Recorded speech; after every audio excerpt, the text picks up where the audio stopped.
I get asked a lot by people who don't agree with what I do and my views why I'm doing what I'm doing. Why are you trying so hard? This isn't gonna make a difference. This isn't doing anything. Literally just shut up. Be quiet. No one cares about this. I'm doing it for the trans kid in the South who can't talk for themselves. I'm doing it for the queer kids who killed themselves. I'm doing it for the immigrant child who was ripped from both his parents and forced into a camp. I'm doing it for the people who came here who wanted peace and didn't get that. I'm doing it for the teenage girl who was assaulted and couldn't get an abortion.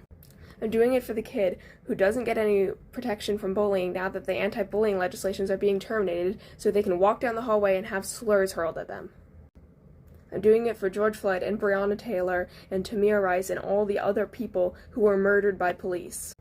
I'm doing it for the kid who sits in their house and hears their parents preach about America and doesn't get any other side of the story. I'm doing it for the kids who grow up and they grow up into ignorant people because they were never taught otherwise. I'm doing it for the Native American kids who sit in class and listen to the teacher talk about how Christopher Columbus was an amazing man. I'm doing it for the kids who were forced into residential schools for assimilation even though the settlers weren't even the first ones there.